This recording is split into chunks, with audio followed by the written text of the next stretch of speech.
Hello friend, मैं Savita green garden Gujarat से। आज मैं आपके साथ में बहुत ही अच्छा प्लांट जो परमानेंट वैरायटी का प्लांट होता है जिसे बोलते हैं जेड प्लांट, उसकी कुछ केयर टिप्स बताऊंगी। अगर आपके यहाँ पर ज्यादा विंटर पड़ रही है तो आप इसमें कौन सा फर्टिलाइजर दे सकते हैं। अगर आपके जेड प्लांट की पत्तियां पीली होकर झड़ जा रही हैं तो क्यों झड़ जा रही हैं उसका कारण भी बताऊंगी। आप यहाँ पर देख पा रहे हैं मेरे यहाँ पर जेड प्लांट की पत्तियां एकदम शाइनी, मोटी सी और ग्रीन ग्रीन है। और यदि आप इस टाइम पर जेड प्लांट की कटिंग लगाना चाहते हैं तो किस तरीके से लगा सकते हैं। वैसे तो मैंने जेड प्लांट के ऊपर बहुत सारे वीडियोस बनाए हैं और कटिंग लगाना भी कई बार बताया है, फर्टिलाइजर भी कई बार बताया है।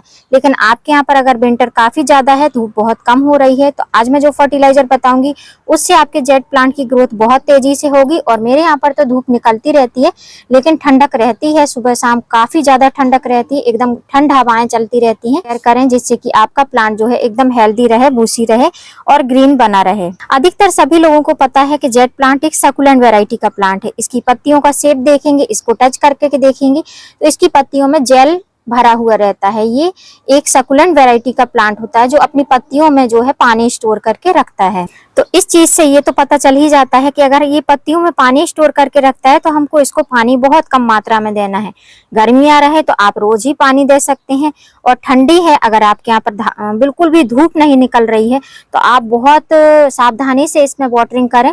मिट्टी ड्राई हो एकदम तभी आपको वाटरिंग करना है। मैं डेली ही वाटरिंग करती हूँ अपने जेड प्लांट में। तब भी मिट्टी देखिए थोड़ी सी ही नम है, क्योंकि मैं मिट्टी इस तरीके से बनाती हूँ जिससे कि मिट्टी में पानी बिल्कुल भी नहीं रुकता है।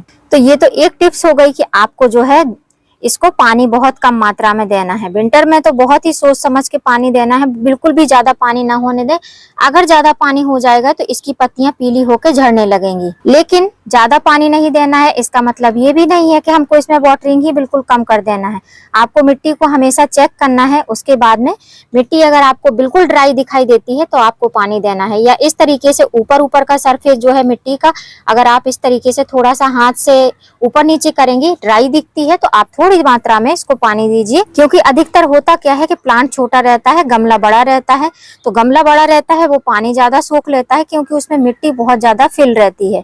अगर आपका प्लांट छोटा है तो आप थोड़ा सा ही पानी दीजिए, मिट्टी भले कितनी ही ज्यादा हो या पॉट कितना ही बड़ा हो। दूसरी बात, अगर इस टाइम पर हम नर्सरी से जो जेड प्लांट लाते हैं तो हम उनको किस तरीके से रिपोर्ट करें, क्या उनको हम पॉली बैग में ही रखे रहें?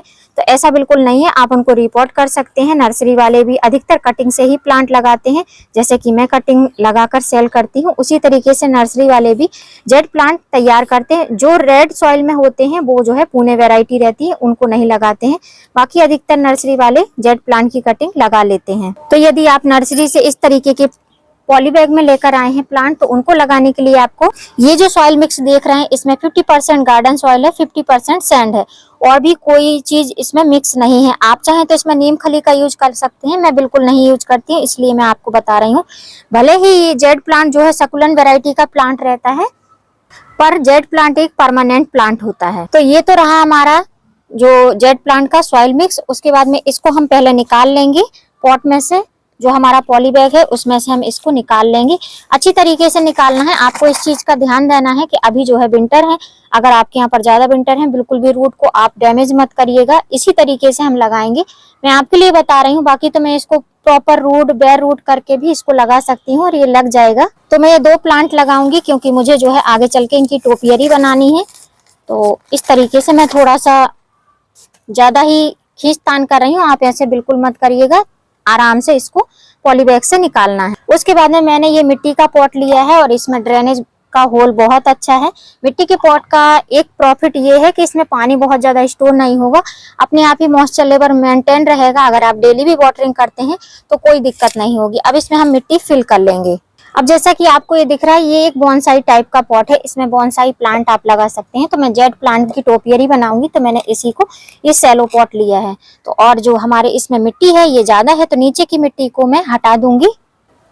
धीमे से आपको हटाना है, अगर नर्सरी वाली है तब भी आप हटा सकते हैं। नीचे की मिट्टी हटाने का प्रॉफिट ये होगा कि जो रूट्स हैं वो अच्छे से फैल पाएंगी। जब नई मिट्टी मिलेगी, नया सॉइल मिलेगा, तो वो बहुत अच्छे से फैल पाएंगी। तो मैं साइड से भी थोड़ी थोड़ी मिट्टी हटा दे रही हूँ,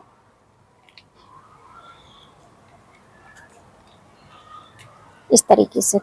अब ये मिट्टी मैंने इस तरीके से हटा ली है। अगर आप नर्सरी से लाते हैं तो आप इतनी ज्यादा मिट्टी ना हटाएं। ये जो मेरे ही लगाए हुए प्लांट है, इसलिए मैंने इनके साथ में काफी ज्यादा छेड़खानी कर ली है। अब ये जो हमारी मिट्टी है ये भी मेरे ही गार्डन की सॉइल थी, इसी को मिक्स कर लूंगी अच्छे से और फिर हम इसमें फिल कर देंगे। तो फ्रेंड्स देख सकते हैं इस तरीके से हम रिपोर्ट कर सकते हैं। अगर आप नर्सरी से प्लांट लाते हैं तो आप इसी तरीके से रिपोर्ट कर दीजिए। अगर मिट्टी नम है तो आप पानी मत दीजिए एक दिन, और थोड़े से डीप प्लेस में रखिए। और मिट्टी नम नहीं है तो आप पानी दे सकते हैं। मैंने मिट्टी के पॉट में लगाया है, इसलिए मैंने इसमें वाटरिंग कर दी है। तो ये हो गया। अगर आप नर्सरी से पौधा लाते हैं तो आप इस तरीके से लगाएं तो आपका पौधा बिल्कुल भी मरेगा नहीं। अब बहुत जरूरी बात है, इस प्लांट को आप अगर पानी नहीं डालते हैं तो एक दिन सेडी प्लेस में रखिए, दूसरे दिन वाटरिंग कर दीजिए। लेकिन दूसरे दिन जब वाटरिंग करेंगे तो इसको फुल सनलाइट में रखिए, मतलब कि प्रॉपर जहां धूप रहती हो वहां रखिए। अब नेक्स्ट पॉइंट कि हमने जो प्लांट लगाए थे उनकी पत्तियां जो है इस तरीके से येलो होकर गिर रही हैं और पत्तियां बिल्कुल भी दिखाई नहीं दे रही हैं। प्लांट में पूरी डंडियां ही डंडियां हैं। तो उसका मेन कारण मैं आपको बताती हूँ। पहले आप ये देखिए, दोनों में फर्क देखिए। ये भी मैंने कटिंग से लगाए हैं, ये भी मैंने कटिंग से लगाए हैं, लेकिन ये फ्रेश कटिंग है, मतलब कि लगभग 1 से 1.5 महीने। ये किसी वीडियो में आपके साथ में मैंने शेयर किया था 2 कटिंग लगाना, वही 2 कटिंग लगी हुई हैं। लेकिन ये जो है अभी इनमें इतनी ज्यादा रूट नहीं बनी है, आप देख रहे हैं बहुत ज्यादा रूट नहीं है, इसलिए ये इतनी फ्रेश दिख रही हैं। और इसमें खाली 2 कटिंग लगी हुई हैं और इसमें आप देख रहे हैं इसमें ढेरों सारी कटिंग लगी है, लगभग 6 से 7 कटिंग है। तो इसकी रूट जो है ये रूट बाउंड हो चुका है, इसलिए ये कारण यही है कि ये पत्तियां झड़ा रहा है। और दूसरी बात जो है, इसको कोई भी ज्यादा पोषण नहीं मिल रहा है, वो भी एक पॉइंट है जिसके कारण इसकी पत्तियां झड़ रही हैं। क्योंकि मेरे जो है जेड प्लांट इस साल बिल्कुल भी डोरमेंट नहीं हुए, ना ही पत्तियां पीली हुई ना ही झड़ी, कोई भी इनमें डोरमेंसी साइन दिखाई नहीं दिए। कारण यही था कि हमारे यहाँ पर ठंडी तो है लेकिन धूप प्रॉपर निकलती है, जिसके कारण दोपहर को काफी अच्छी तड़कती धूप रहती है, जैसे कि आप वीडियो में देख पा रहे हैं। तो ये कारण है। तो ये रूट बाउंड हो गया है, इसलिए इसकी पत्तियां झड़ रही हैं।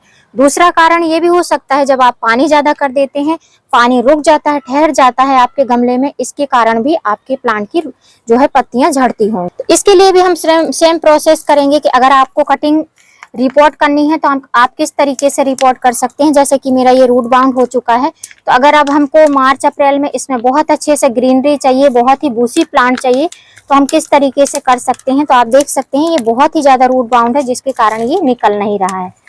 इसको पहले मैं निकाल लेती हूँ, इस तरीके से फिंगर की मदद से आप निकाल लें। देखिए पूरा रूट से भरा हुआ है ये, इसलिए इसकी पत्तियां झड़ रही थी। तो जैसा कि मैंने बताया कि पत्तियां झड़ने के कई कारण हो सकते हैं। पानी ज्यादा होने से भी पत्तियां झड़ती हैं, और यदि धूप नहीं मिलती है प्रॉपर तब भी पत्तियां झड़ती हैं, और उसके बाद में पानी कम होने से भी पत्तियां झड़ती हैं। तो पौधे का आपको प्रॉपर ध्यान देना चाहिए। पौधे या तो ज्यादा वाटरिंग से मरते हैं, या तो कम वाटरिंग से मरते हैं, या तो सनलाइट मिलती नहीं है उससे। अब इनकी रूट आप देख सकते हैं कितनी भयंकर रूट बनी हुई है। ये भी मैंने किसी वीडियो में आपको कटिंग लगाकर दिखाई थी, उसी का ये रिजल्ट है। क्योंकि कई लोग बोलते हैं कि आप अपडेट दीजिए, तो मैं तुरंत अपडेट नहीं दे पाती हूँ। किसी न किसी वीडियो में किसी न किसी जो प्लांट का मैं दिखाती रहती हूँ अपडेट। तो इसकी कटिंग लगाने के लिए भी अगर आप कटिंग को रिपोर्ट कर रहे हैं तो इसी तरीके से इनको भी किसी पॉली बैग में, पहले आप अगर कटिंग रिपोर्ट कर रहे हैं तो आप कोशिश करिए कि किसी पॉली बैग में आप कटिंग को लगाइए, उसके बाद में ही आप इसको नया पॉट दीजिए। तो मैं इसी तरीके से इसको लगा दूंगी कटिंग को। कटिंग को जब भी लगाएं तो कोशिश करें कि सीधी रहे कटिंग, जिससे कि अगर आप नेक्स्ट टाइम पे अगर कोई भी टोपियरी वगैरह बनाते हैं तो आपको इजी रहेगा। इस तरीके से आपको कटिंग को लगा देना है। तो अभी तो कटिंग बहुत सारी है, लेकिन मैं कटिंग को अभी लगाकर और नहीं दिखाऊंगी, क्योंकि वीडियो काफी लंबा हो गया है। और इस तरीके से पानी डाल देना है। अब यदि आपके पास में प्लांट है, जेड का प्लांट, जिसकी ग्रोथ नहीं हो रही है, बिल्कुल भी ग्रोथ नहीं कर रहा है, तो आप उसमें ऐसा कौन सा फर्टिलाइजर डालें, ऑर्गेनिक फर्टिलाइजर जो हमारे घर से ही बना हो, और उसमें 1 भी रुपए आपका खर्च ना हो, और हमको किसी से बोलना ना पड़े कि हमको ये फर्टिलाइजर लेना है, हमको बाहर लेके जाइए दुकान पर तो हम ये फर्टिलाइजर ले पाए। तो ऐसी कोई समस्या नहीं रहेगी, आप घर पर ही अपने प्लांट में न्यू ग्रोथ बहुत अच्छे से पा सकते हैं। तो सबसे पहले अगर आपके पास में इस तरीके का प्लांट है, आप उसको घना बनाना चाहते हैं, तो आप उसकी प्रॉपर पिंचिंग करिए। जैसे कि मैं आपको पिंचिंग करके दिखा रही हूँ, इस तरीके से आप पिंचिंग करिए। एक नोड, मतलब कि एक जो पत्ती ऊपर की रहती है उसके नोड से तोड़ सकते हैं, ऊपर का पिंच कर सकते हैं, या जो है 2 नोड से भी तोड़ सकते हैं। आपको जितनी हाइट चाहिए हो उस हिसाब से आप इसको पिंच कर सकते हैं। और ये जो पिंच किए हुए जो पत्तियां रहती हैं इनको भी आप कटिंग से लगा सकते हैं। प्रॉपर सैंड में लगाइए, बहुत ही अच्छे रिजल्ट मिलेंगे। 15 दिन में अच्छे से इनमें रूट आ जाती है। या फिर ये जो कटिंग से लगे हुए प्लांट देख रहे हैं इनको भी आप पिंच कर सकते हैं। जितना ही ज्यादा पिंच करेंगे उतने ही अच्छे बूसी होंगे, घने हो जाएंगे और हेल्दी दिखेंगे। छोटे छोटे जेड प्लांट के जो पौधे रहते हैं वो काफी अच्छे दिखाई देते हैं। अब मैं अपना एक्सपीरियंस बता रही हूँ कि मैं जब जेड प्लांट में फर्टिलाइजर देती हूँ तो मैं अधिकतर ऑर्गेनिक फर्टिलाइजर ही देती हूँ।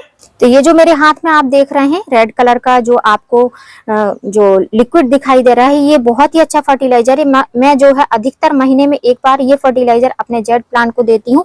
उसी के रिजल्ट है कि पौधा मेरा इतना हेल्दी दिखाई देता है और इसमें किसी प्रकार के कीड़े मकोड़े नहीं होते हैं। छोटी सी छोटी कटिंग भी लग जाती है। तो जब भी आप फर्टिलाइजर देते हैं, पानी देते हैं, तो मिट्टी में जो भी ये इस तरीके की ड्राई पत्तियां रहती हैं उनको आपको हटा लेना है और ये फर्टिलाइजर देना है। तो ये फर्टिलाइजर क्या है, ये जो है चाय पत्ती से बना हुआ फर्टिलाइजर है।